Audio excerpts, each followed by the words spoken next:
studying the chapter number 4, that is leadership and power. In this session, we are going to talk about two topics, that is the behavioral theories of a leader, and we will see the difference between leaders and managers. So first of all, the behavioral leadership theories are developed by scientifically studying the behaviors of leaders and the effects of them on the employees and the overall environment of the organization. Now the behavioral scientists, they don't concentrate on the traits of leaders, rather they study the activities of leaders to identify their behavioral patterns. Now the first leadership study that we are going to talk about is the Michigan Leadership Studies. Now this study is a behavioral study or theory that identifies the styles of leader behavior that results in higher performance and satisfaction of employees in their jobs. So the first style of leadership here is the job-centered leadership. Now here the focus is mainly on the performance, and the leaders pay close attention to the subordinates' work, explain work procedures. They check whether they are followed or not, and most of the communication happens only from top to down. The second style of leadership is the employee-centered leadership. So here the leader builds a cohesive group where the employees are satisfied with their job. So this kind of leadership is a people-oriented leadership. So as per the Michigan Leadership Studies, there are two styles of leadership. One is the job-centered leadership and another is the employee-centered leadership. Now the main drawback of this theory is that it was completely based on the behavior rather than the traits of a leader. So the theory fails to suggest when the leader behavior is a cause or an effect. It did not clarify whether employee-centered leadership induced higher productivity or highly productive group induces the leader to become employee-centered. Again, many variables are neglected in this study, like the nature of subordinates, tasks, groups, the group characteristics, and situational variables are also not taken into account.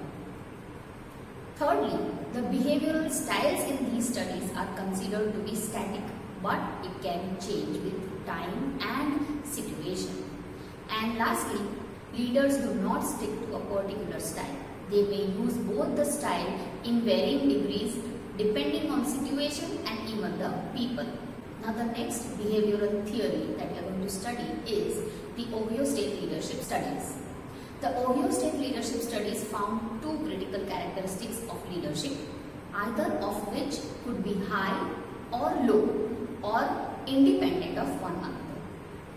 So first of all, it talks about initiating structure behavior.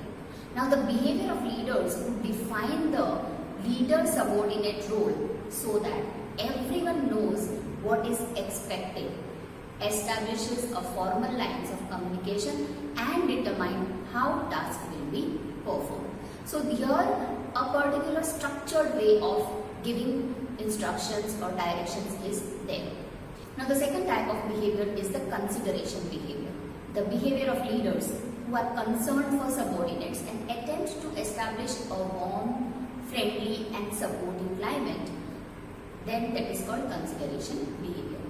Now the Ohio State Leadership Studies also show that initiating structure and consideration are two distinct dimensions and not mutually exclusive. A low score on one does not require a high score on other. That means that if initiating structure is low, then it doesn't mean then that the consideration behavior will be high. Or to make one higher, you don't have to lower the other. So as you can see that leadership behavior as per this theory can be plotted on two separate axes rather than on a single one, as shown in the diagram. And here you can see that there are four quadrants. The first one shows high consideration and low structure. Then we have high structure and high consideration. There is low structure and low consideration, and there is high structure and low consideration. So all four possibilities can be there. Now the next theory is the Fiedler model. Now the Fiedler model is a contingency theory of leadership which holds that people don't become leaders because of their qualities but because of situational factors and their interactions with their team. According to Fiedler, relationship, power and task structure are the three key factors that drive effective leadership styles. He found out the least preferred co-workers, that is the LPC scoring, for leaders by asking them first to think about the person with whom they have worked and now least preferred to work again. The manager then scales the person on a range of the scales on positive factors like friendliness, helpfulness, cheerfulness, etc. and negative factors like unfriendliness, not very helpful, gloomy, etc. So leaders who show high LPC are more inclined towards human relation and are supportive, while those who show low LPC, they are task oriented and more structured, and they give priority to human relations only when they are satisfied with the progress of the work. Now there are three aspects that determine the effectiveness of the two leadership styles with high and low LPC. So the first factor is the leader-member relations. This is the extent to which the leader has support and loyalty of members of the team. How the team members remain loyal to the leader and what kind of support they give to the leader is very important. Second is the task structure. This factor shows the extent to which tasks are structured, controlled and documented. And the third is the leader's position power, which is the extent to which a leader has authority to assess the performance of subordinates and give reward or punishment. Now the next theory is the LMX theory and the path goal theory. The LMX theory is very known and is implemented by most of the leaders worldwide. This theory is based on leader-member exchange relationship, and that is why it is called LMX. Leaders often have an inner circle of members who are trustworthy. So some leaders have this inner circle, they maintain good relationships with them. These members of inner circles are given high levels of responsibilities. They also influence the decision and they assess the resources. So they actually hold a position which is unnamed and they have their say in the decision. They work harder, they share more administrative responsibilities and they are expected to be fully committed and loyal. Now this also puts a constraint on the leaders because the leader will always have to nurture their relationship with the inner circle. Now what is the LMX process according to the LMX theory, that is the leader-member relationship. So a person in an organization will become the part of the inner circle of a leader or will become close to a leader through three different stages of LMX process. So the first one is role taking. Now when the member joins the organization, the leader assesses the abilities of the member and then gives an opportunity to demonstrate it. Now during this stage, both the leader and member discovers each other's style of working and how they would like to be respected. This is a stage where they will build a kind of relationship which is helpful in their work. The second is role making. Now during this stage, there is informal negotiation where a role is created for the member. Here some powers and benefits are promised in return to dedication and loyalty. So these negotiations are not communicated verbally to the member, but they are understood or assumed because they are not formal. At this stage, trust building is very important. And in case of betrayal, the member is moved to the out group again, or the member is not included in the inner circle. The third stage of LMX or leader-member exchange is routinization. Now role taking happened, there was a discovery, then role making happened, there is loyalty or there is trust and the person becomes a part of the inner circle. Then comes the third stage, and in this stage, a pattern of ongoing social exchange between the member and the leader is established. The successful member is much similar to the leader and work hard at building trust. This way, they continue to enjoy the power, influence, and benefits, and in turn takes up many more responsibilities of the leader.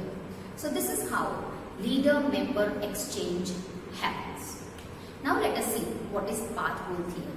Now the path goal theory states that the leader is responsible for providing followers with the information, support, or other resources necessary to achieve their goals. This theory suggests that the leader is in charge of clarifying the actions and behavior which are required for goal achievement. That means that the leader will give clear instructions and directions to the employees. Now, according to this theory, the leader uses the various leadership styles in different situations. So, in fact, according to the path goal theory, there are 4 different leadership styles. The first one is the directive style.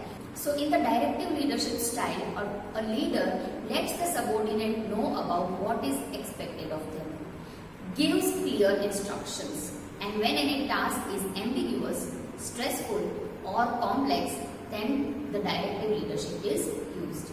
It is useful for members at the lowest level of the organization because they did not require any high skill or any decision making.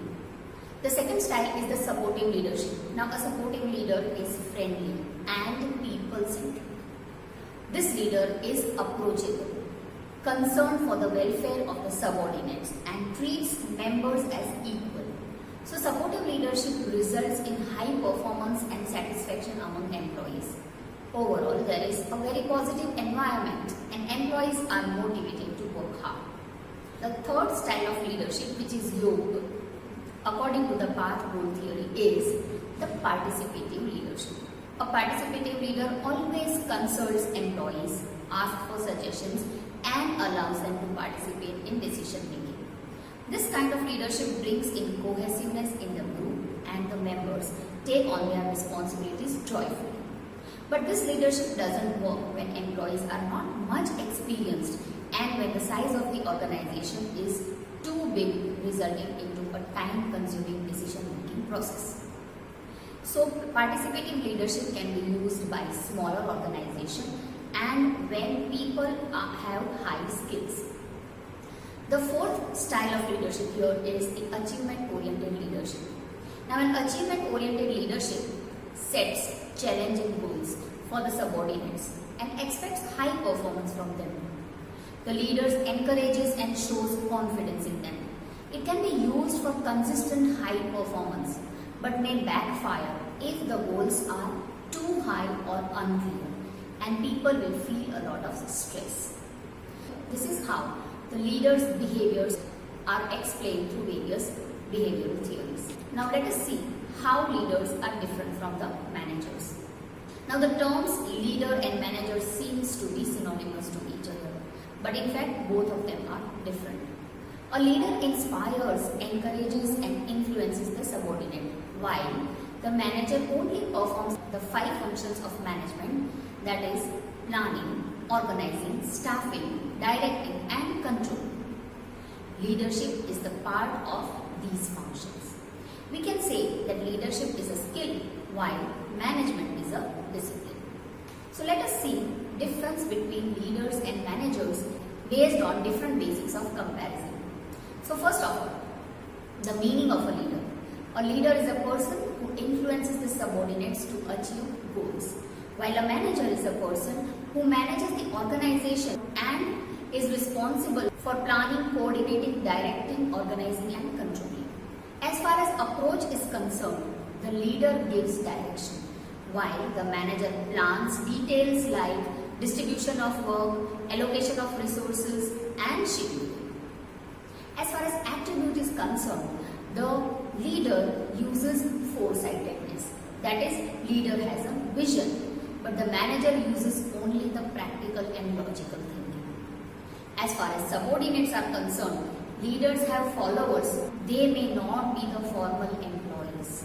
It is not always that employees can be the subordinates of leaders. But as far as managers are concerned, only the formal employees of the organization are the subordinates of manager. As far as style is concerned, the leadership style is transformational. It transforms people and it is people oriented, while manager is transactional, that is task oriented. As far as decision making is concerned, then leaders facilitates decisions while manager makes decisions. That means that leaders empowers the subordinates. As far as objectives are concerned, leaders focus on growth and development and a purpose, while the managers focus on only the attainment of required results. As far as focus is concerned, the leaders focus on people while managers focus on process and procedures. Leaders are those who makes changes happen and manager reacts to a change. Leaders aligns the people to the vision or the mission, while the manager organizes people according to the vision or the mission. As far as efforts are concerned, the leaders' efforts are towards effectiveness, while the manager's efforts are to enhance the efficiency. And lastly, as far as designation is concerned, the leader may or may not be designated. That means a leader can be without a title. And manager has a designated role and is assumed to carry out the function of management. So this is how leaders are different from the managers. So I hope you have understood all the behavioral theories of leadership and what is the difference between leaders and managers. Thank you.